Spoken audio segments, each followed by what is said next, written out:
Welcome to Curious Conversations with Tully and Sarah. We sit down and chat with business owners, entrepreneurs, and some of the best conversation starters. This is a podcast about real life lessons and people doing cool shit. Welcome to another episode of Curious Conversations. I feel like a bit of a pop star, or I'm emceeing. I don't know whether to look here, there, or do you? You told me last week that you're going to can the formal introductions. Well, it doesn't really matter. I feel a bit formal though with this mic. We're testing this new mic for our studio stitch up, and let us know if you like them or not. It's a bit more informal. Yeah, I kind of like it because it gives me something to do with my hands. I don't know. We'll see how we go. Yeah, and I feel like you can get a little bit more comfy. Like I want to put my feet on the seat. But and if people, like majority of people, do you listen on Apple? Do you listen on Spotify? Or are you watching on YouTube? I think YouTube it might look better, but who knows? Yeah, we'll soon find I'm sitting out. Cross-legged now. I feel like I need to get comfortable. But it is another week and it's another episode of Curious Conversations from us. Second episode of 2025. What a big vibe. How's that consistency from us? Watch out, we won't be here next week. Shut up, don't say that. I'm joking. I'm kidding. Words have power. I'm kidding. And we've been saying that a lot lately, that words have power. Yeah, absolutely. So how has your week been? Obviously, we came back last week and had a little bit of update, a life update. You were just saying before you're a little bit overwhelmed. I was. And I didn't expect to cry, but I was overwhelmed because of all the beautiful messages that people sent, like a couple that were in group chats with you yesterday as well. And it's overwhelming, the love and the support. And a lot of people saying thank you for sharing your grandparents because they learned a lot off them. Oh, and that's what I was trying to say last week. I learned a lot, and especially for people listening like me who didn't really have grandparents. Like, I mean, obviously I have grandparents, but they all died when I was very young. So I never had that influence from that kind of generation. So yeah, they did teach us a lot, I think. And your nana still continuously teaches us. Like I jump into bed most nights with my nana and have a little life update of our day. And the other night, a 98-year-old asked me if I was happy. Oh, bless. And then I was like, you know what? I'm going to roles reverse this and be like, well, you asked me the heavy question. Are you happy? And for given the situation, she was like, I miss my house. I miss my home. I miss my darling. She goes, but I'm happy. And that's what I think you and I both tried to articulate over the years with Nana and Pa. They were the most resilient people we knew. Like during COVID, they were the happiest people and we were like, what the fuck's going on? But we forget that the hardship they lived through. Yeah. Like they lived through war, they lived through the depression where you were given food rations and things that we can't even comprehend that life could be like. They lived through it. Yeah. And if you want to hear more about that, we did record a podcast. Maybe it was during COVID or after COVID. It was a few years ago with your nan and Pa about the war and how they struggled and stuff. So that definitely puts this situation into perspective, I suppose. Yeah, definitely. But honestly, thank you for all the messages. I don't like attention on myself, so it's a and also bit awkward. We're not the kind of girls that sit on Instagram or social media and cry. I'm always look at these people on Instagram and like social media and crying, and I'm like, oh, cringe. That gives me cringe. I'm like, ooh, ick, whatever. That's not. Obviously, we're not those kind of people, and we were giving you a life update. That's not us. We just bloody climbed a ladder to sweating bullets, by the way. And we're both scared of climbing ladders, and I was like, oh, schwitzing, and you're like, no, we can do this. We're independent women. P.S. I've only ever climbed a ladder once in my whole entire life, and it is at this studio. And I was like to Sarah, I'm like, look, I don't really know how to climb a ladder, but I'll do it for the second time if you get scared. Oh. But no, I think last week's episode was just basically Sarah just giving you guys a life update. It was a lot. And I told people, and then I threw up the content of the old people's home with the flowers in the same story setting. And do you know how many people, what our girlfriend Isabella FaceTimed me? She's like, bitch, I put on makeup to go to work today. And she had mascara. And another girlfriend said, oh my God, you got me. And I was like, all right, enough with the emotional content. I mean, I think I shared with you on TikTok too. I don't know what it is. I've got this thing of seeing elderly people eating alone or like eating with their partner and stuff. I sent you that video. Did you see that? I think I reshared it as well on TikTok. But it was like an elderly couple, and he was like taking a photo of her, like, and then going over and helping her eat. And I was like, oh my God, that got me. I'm like, that was cute. It looked like they were in New York. Yeah, but they looked so in love and so happy. And my mum always says to me, like, why do you feel sorry for these people? They're, you know, got money, they're eating out. Like, maybe they enjoy eating by themselves. That's just your perspective of their situation that makes you feel so upset. I love eating dinner by myself. Like, if I could go to a restaurant, well, maybe not dinner. Yeah, like breakfast and stuff. I love eating out by myself. I remember there was a time that you didn't really enjoy that. No, and it took me to traveling to Tokyo by myself because I was forced to eat dinners by myself in restaurants. I didn't come on that trip. Yeah. But we FaceTimed a lot. Yeah, but also in a situation like I love Japan, but it's not full of English speaking.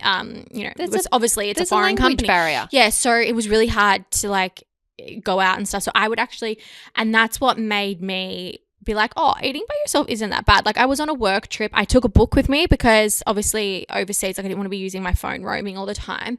And one particular restaurant that we're obsessed with, that we've gone a couple of times, is like down, I think it's called 38 chairs. 38 chairs. 38 stairs, because there's 38 stairs down into this like dungeon. There's literally no reception down there. So I just took my book, and I remember sitting down and I sat at the bar and just like observing the chefs and stuff, and like people would try and talk to you. And that took me. Why do you think people are so uncomfortable eating out by themselves? Because I feel like how I felt, I didn't know what to do. I was like, what, do I just stare at the wall? Like, I had no one to interact with. So I felt so awkward. And then I remember sitting there thinking, no one's looking at me. Yeah. I'm just worried about it because I'm worried what people, but no one cares. If I see someone eating by themselves, I will just look, but I don't stare at them and like analyze them. And that's what I thought people were doing for me. So you thought people were feeling sorry for you, like probably, or just, I don't know, like, and so I'd feel uncomfortable. So that's why I started taking a book with me, because I was like, and I often see that when I travel, you do see a lot of people eating out and taking a book. I did that last year when I went to New York and Europe. I was like, I read The Bronze Horseman, big mother effer of a book, very thick. Yeah. And not every night I should say, but if I was at dinner, I was into a good bit. I'm like, you know what? I'm going to take this to dinner, have a glass of wine. Yeah, it's actually really enjoyable. So if you're listening to this and have not done that before, I give you a challenge and go and do it, because it's actually, there's something that gives you like this warm, fuzzy feeling. Do you know what? It's uncomfortable. It's so uncomfortable. Most things in life are uncomfortable. But if you want to grow, if you want to become a better version of yourself, in anything, you got to do things that are uncomfortable. Yeah, absolutely. So, yeah. I don't know how we got into all traveling, but that was supposed to be a little bit of an update in regards to our life. But for us, the rest of the week, we've just been working a lot. This week is my daughter Roller's first birthday party. So her birthday is not this weekend, it's the following week. But we're having a birthday party for her, so that's exciting. I cannot believe that whole year it's gone so quickly. And this time last year I was heavily pregnant. I think we've been heavily reminiscing. The other day I was at your house and I was like, oh, let's go to the smoothie place that we used to go to every week. I had this craving for this chocolate smoothie shake thing, and I'd get it like every day. But yeah, we've got her birthday party, so that'll be fun. And yeah, so that's what's happening. And then her birthday is next Friday. So I'm going to take the day off and just kind of have like a family day. I'll be away. Oh, and then you're joining me the next day. Yeah. And then I've got to fly out the next morning bright and early to Newcastle, and then back home literally the next morning. In and out, but busy couple of weeks. There's a topic that we want to talk about today. Friendship. And friendship breakups was one of our most popular episodes, and we get a lot of questions about friendship. And it's been something that's been popping up in a lot of conversations I've been having recently in this studio, out of this studio, everywhere.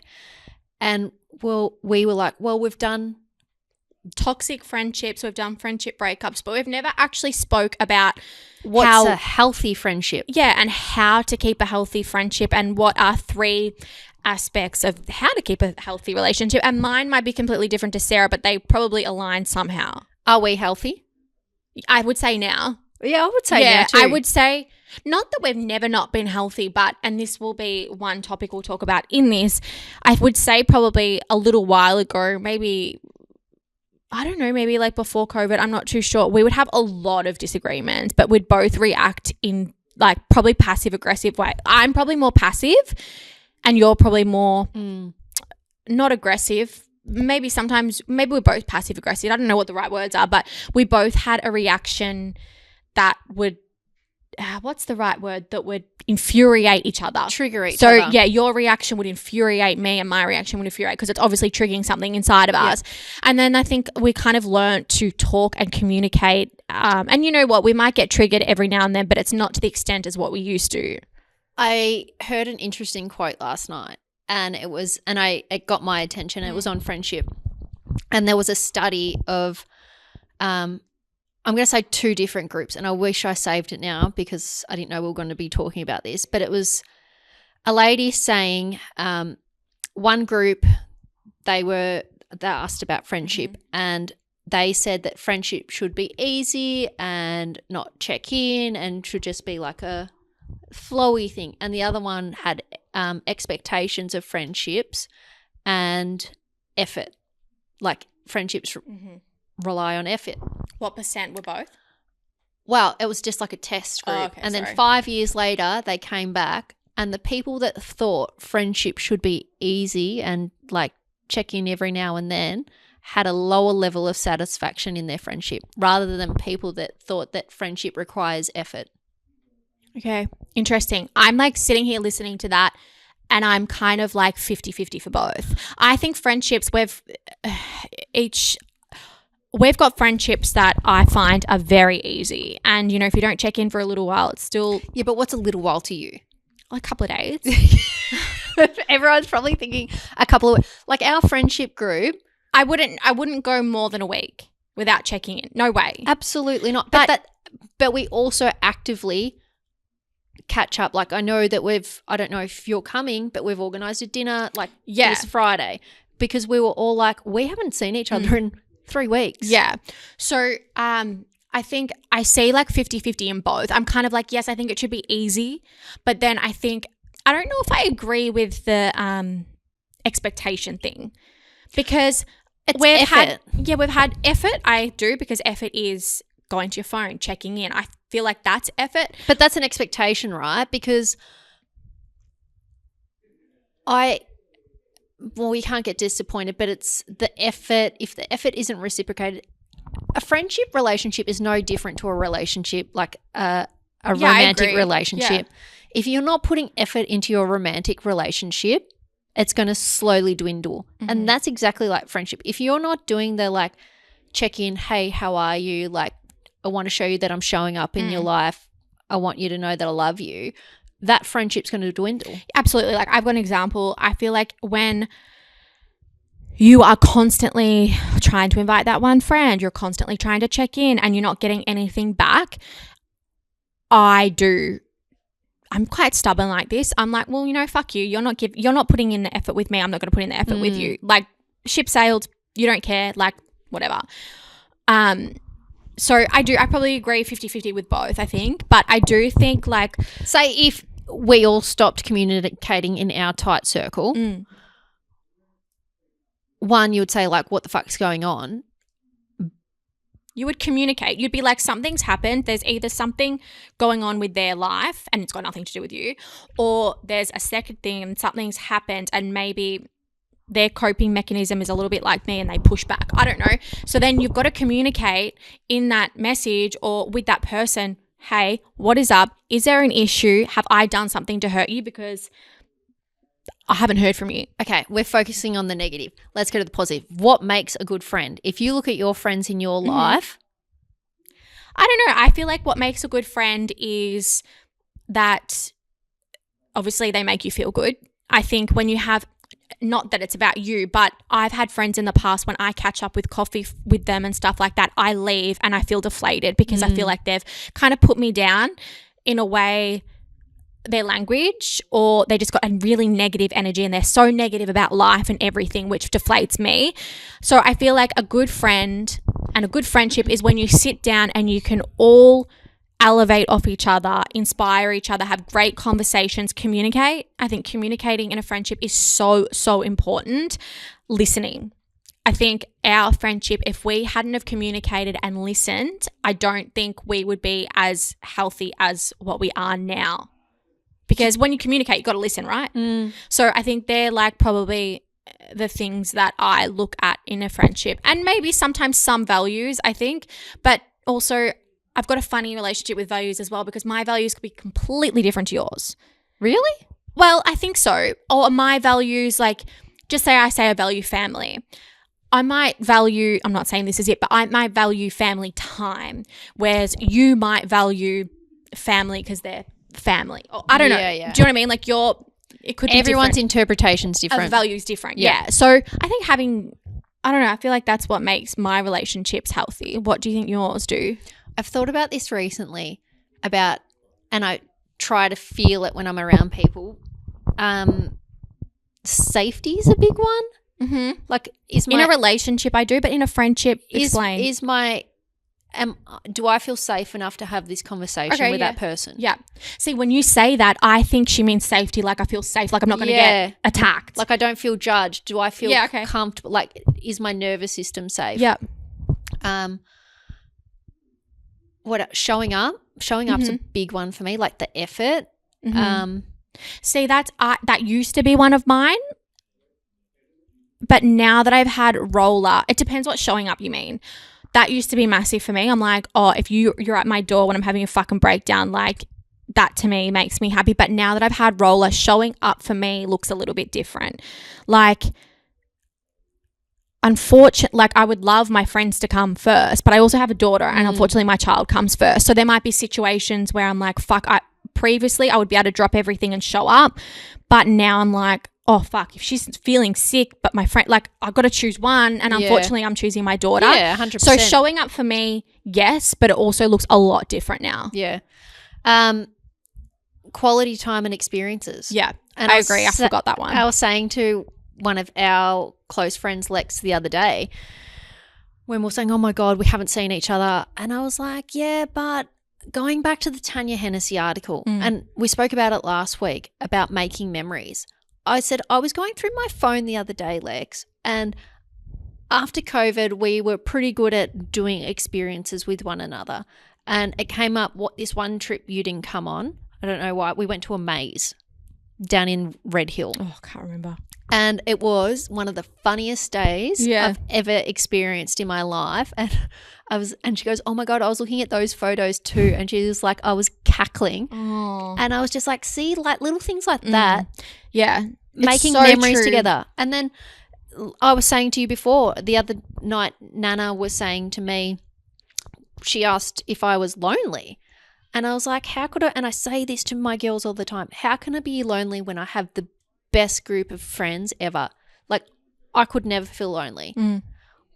You guys fulfill my life so much, but I don't need you to fulfill my life. Like, I'm whole without you. You guys are just the cream on top. Mm-hmm. I love you as hard as I would love anyone else. And there's going to be a trip this year, and my nana was saying, are you going to regret when you're 80 if you don't go on this trip? And I said, yes. And she's like, well, you're going on this trip. And it goes back to making memories. Yeah. But then you have to be like aware, can I make this memory at the time? No. Like, can I? Yes. I don't know. Friendship plays such a special role in my life, and I probably do know why if I sat with it, but I don't know. I go back to like Jane Fonda saying that female friendships are the most important relationships you're going to have in your life because, yeah, you've got your romantic partner, but the emotional support and connection and laughter and love you get from your girlfriends throughout your whole life is something special. Yeah, it's true. It's very true. And I think, yeah, I don't know. I just feel like it's rare in a lot of people. I used to not think it was, but after having discussions with people, I'm like, I think good friendships are rare. I've had this conversation with two women in the last week. One was in this office, and she was like, I really admire your friendship, and I'm a little bit jealous. And then I saw a friend I know, she's moved around quite a lot in her life, and she was saying, the way you speak about your friends is so special. And she goes, I don't have that. And she goes, I've never been grounded or rooted enough to invest in those kind of friendships. And she made me think it is an investment. Yeah. And, you know, like one of my good friends to this day hasn't been around forever, but you spend quality time and you invest in that relationship. And that's how I think you forge these strong connections. So true.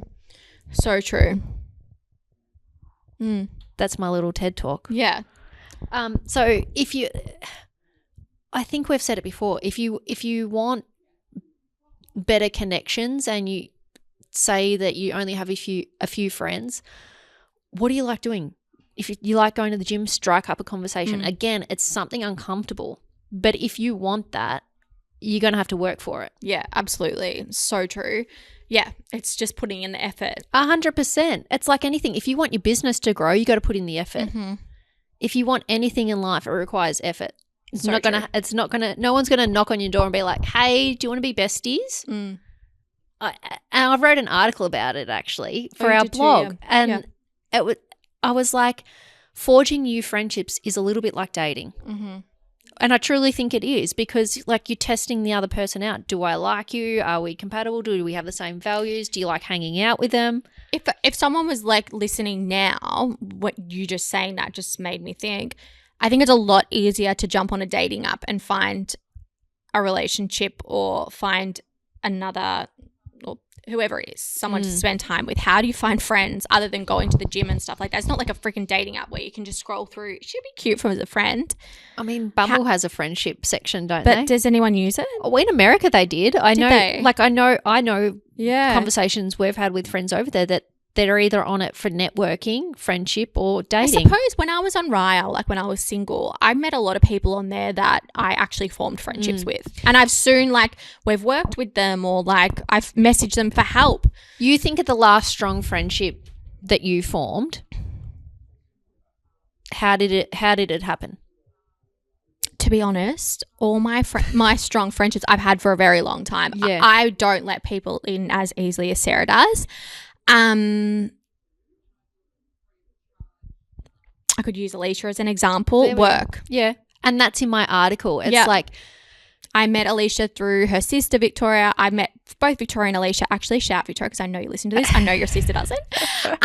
But yeah, Victoria and Alicia, I'd say. And I met them through work. And I think I would say I was a nice person and I got along with them. And then that's how I formed a friendship. Your values aligned. Yeah. And do you know what the other thing that I think forges a really strong friendship is vulnerability. Yeah, true. You start, and I know it because working with Alicia, using Alicia, and sorry, Alicia, I'm and only Victoria, using Alicia because she's just sitting out there. Using them as examples, I know that you share things with them, and it's like, okay, that little bit of trust, it's building trust with that person. Yeah, it's the trust, it's the conversations, and I don't know. It's like exposing a little bit of yourself. That maybe that's why I'm better at making friends than I am having relationships, because we bumped into a guy that I dated the other week, and I was like, yeah, like he said you were closed off. Yeah, I was like, sitting there. I had all my walls up. He's like, babe, you had 1,000,000 walls up, and I was like, yeah, but those tiny windows that I let you in to like see me. But I feel like I let my female. It's easier for me to be more comfortable with my female friendships because I trust them. Yeah. Yeah. Yeah. But like I said, I just think like, I mean, and after just saying that, like my friendship circle, and I could probably say for Sarah's, is very, very small. And I think one of the quotes I write down, it's like that saying, quality over quantity. I used to think that everyone was my friend. Because, you know, in our industry and like what I do and what, like, you meet a lot of people and you're like, oh yeah, such and such, yeah, she's my friend, or she's like one of my best friends. And then I like think back, I'm like, they're not my friend. They're my acquaintance. I think I spoke about this before on the podcast. Yeah. So yes, I have friends that I know and I talk to and may have coffee with and sometimes, but I wouldn't say they're part of my circle. Or I say this sometimes. Someone's like, oh, do you know that person? I'm like, oh yeah, I'm friends with them. But like, I wouldn't go out and have coffee with them. Like, I'm friends with them, like see them out at events and like I talk to them. I know a little bit about their life, but I wouldn't sit down and have a coffee with them. Okay, so I'm really fortunate. I know that. I'm 36, single, have the best bunch of girlfriends, so I never feel lonely. There's going to be many women in my situation that feel lonely because they don't have either connection. Well, that's what I was asking. But how do you meet someone that is how do you meet friends? I don't know. My last friend I kind of met through work. Well, yeah, or you can meet through, exactly. But that's the people that I meet are generally through work. Yeah. But our work's different to other people's work. I know, that's what I'm saying. It's hard. Like, we do meet a lot of people. And now, especially having this studio, we've got people coming through the door that we necessarily wouldn't meet or talk to. And it's amazing and I love it. But like, do we have to do a friendship hangout? Maybe. Like a group? Do we make a group so that guys, if you feel like you're going along with us and our friends, like, or people we know, we can put together. I think so. Like a catch up, like a a brunch? Curious Conversations. No, but I'm being serious. Like, if people want more friends, where do you go? Yeah. But if you come to this event, then you have to put in the effort. Message that person. True. It's like a relationship. It's literally like dating. You're going to gel or you're not going to gel. And don't try and force something that's not there. So true. You know when a guy doesn't like you, and you know when a friend's like pulling away. Yeah. I actually wrote down, and I said it before, but I was like, can you give us 3 tips of how to keep a healthy relationship? So you said before, mine is communicate, check in, and listen. What would your 3 tips? If you could give like quick fire tips, I know you said it before, but just like 3 quick fire tips someone could take from this. Effort. Yep. I know there's one group message. You set a rule that we communicate every single day, and it was on the back of a I think I watched reel something, or a reel about friendships or about something. friendships, and it was like how to kick off your day so that you're seen, you're heard, you feel safe. There's nothing better than sending a text message to your friends that you know you're going to get a response from. Yeah. Like, hey, morning, have a great day. Yeah. And it doesn't have to be anything, just be like, hi. Nah, and that you've got that connection. You know someone cares about you. You know you're seen, you heard, all those things. Exactly. I think it's made a big difference in our friendship. Yeah, I think so, because like if there's, it just hey, how are you? Pep in your step, It's like someone's thinking about me. And it's just a check in. But I think that's a good little rule to have. Effort, quality time, Mm-hmm. experience, like as in experiences, not just going out for dinner, and know what they're into. Like, one of my girlfriends is not into shit that I'm into, and we often always say, how the fuck are we friends? But it's like, okay, I'm going to take an interest in that because you're interested in that. Mm-hmm. Yeah. Again, like fucking dating. Sometimes you have to fake that you like football and spend quality time with your partner. I ain't faking anything. Football, nothing. I'm like, I do not like it. Although I have to go watch Damien play football on Saturday. Love that. If you can take away that from a healthy friendship, I think that's a good key lesson from the episode. I mean, we do that. Like, for me, quality time, we haven't done a lot of it lately, but you know what? I'm really looking forward to going away with you for one night. We haven't done that since you've been a mum. Yeah, so true. Like, cool. Yeah. I know. I'm so excited to get on a plane and just not have like fucking 1,000 bags with me because it's stressful. I mean, I did want to take her and I was like, oh, maybe mum can fly up, and my mum's like, just go by yourself. And even Damien said, just go by yourself. Do you know what? I just thought about that. Can't wait. Maybe we'll vlog that weekend. Yeah, fun. Maybe.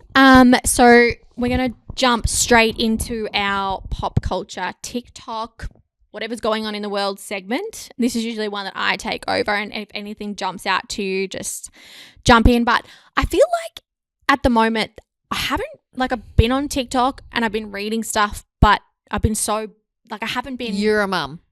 Yeah, but I'm usually like consuming, but I just think I use my phone a lot for what we're doing at the moment. And sometimes I'm like, oh, I just can't, like, just move it away from me. I can't have any more screen time. But I did listen to Jay Shetty's recent episode with Selena Gomez. And I'm not a massive Selena Gomez fan, but I think I'm kind of maybe. I love her. I don't know. I'm just a big Hailey Bieber, Justin Bieber fan. So I just think I was. But why? Because she's hot and cool? No, I've always loved Hailey Bieber. Selena Gomez, I've never really listened to her music. I've never really been into her. I know you have. Can't keep my hands to myself. I just have never been into her. Anyway, Jay Shetty had a podcast with Benny Blanco, who is now engaged to Selena.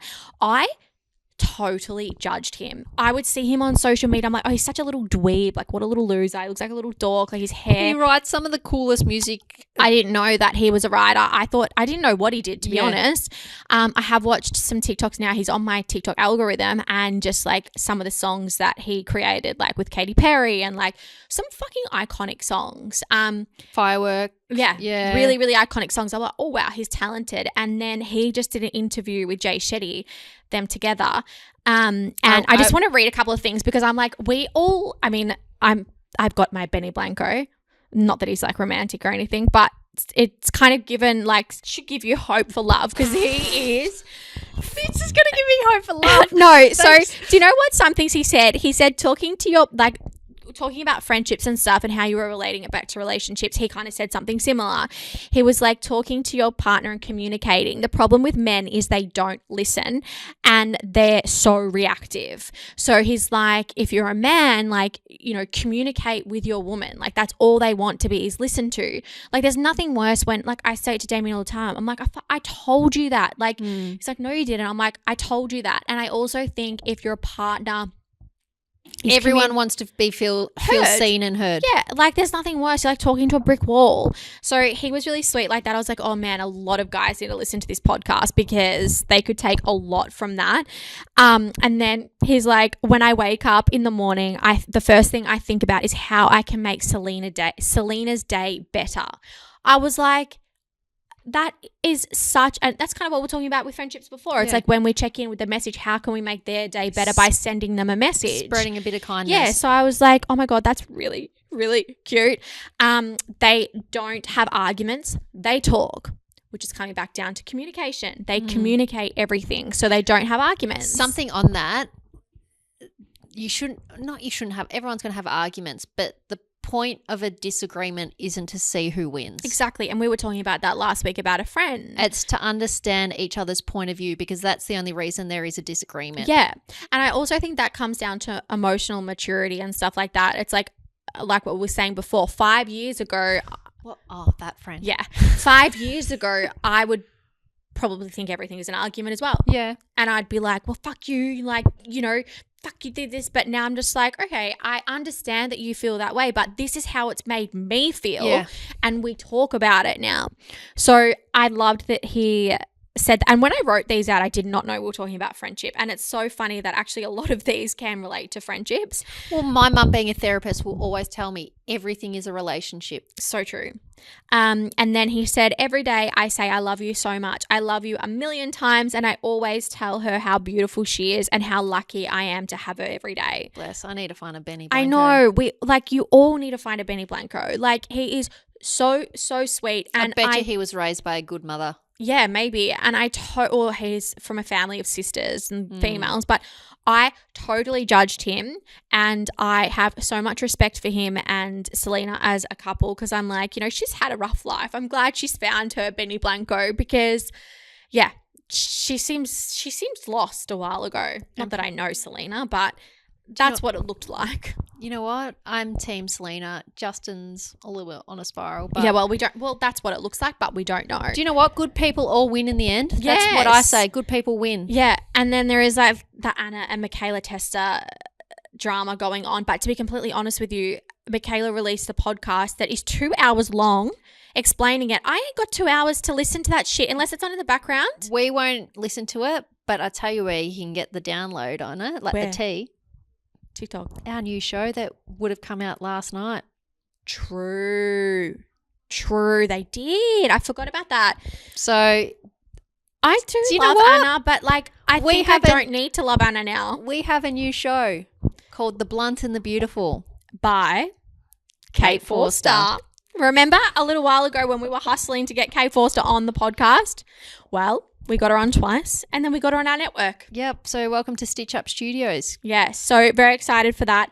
I actually really love that podcast. Every time they've recorded in here, it's been a great conversation, great banter, mum-daughter. She's doing it with her daughter Tansy and just really good conversations. They're curious. They make you think, and that's what we try and do with our episodes as well. It's like, okay, think about your friendships.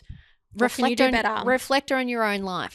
Like, is it going to make you better? I hope so. Yeah. And I hope there's a little bit of entertainment in there. Tully's probably thrown me under the bus somewhere and I don't think I did today. No, we could have gone to where you threw me under the bus. Yeah, I did throw under the bus last Thursday night, but that's okay. That's just another story for another day. But yeah, that's the only things I've been really consuming on TikTok at the moment. You know what? Not mad about it. Do you know social media? The Benny Blanco thing made me happy. Do you know what? If that's why you're consuming social media, that's good. Yeah. At the moment, I'm just like, that made me really happy. And then I listened to the episode. So Jay Shetty got me on that one. Okay. His snippets definitely got me. Well, I think you're a great friend. I think you're an amazing friend. I love you very much. I knew you were going to say that. I love you, Sarah. Oh my. This makes my my God, heart she cries. I'm- Fuck me dead. The roles have turned. I'm usually the crier. Nah, I love you very much. And you know what? I can't wait to make many more memories with you. How'd you like the microphone? Yeah, I don't mind it. I don't know what to do when you're talking. Do I hold it still here or I don't know. hold it down? Like, where do I put it? And don't come at us about the set still. We're still building it out. I know. We have to go get some. Look, if you listened to the podcast last week, you know we have got a lot going on. And unfortunately, our podcast takes the back seat at the moment. It shouldn't because we're the best. I know it shouldn't, but it just does. So this will be changing. If you've got any ideas, we need to put some artwork up. We need to get new chairs, new table. That's it. And if you've got any tips about how people can make friends, be friends, put them in the comments. Yeah. And if you want us to have a friendship catch up, let us know. Yeah. Because you're how about we get Sarah to organise it this time, because I usually organise events. You can do it. That was a joke. Anyway, thank you for listening or watching. We love you because you're our friend. Thank you. Bye.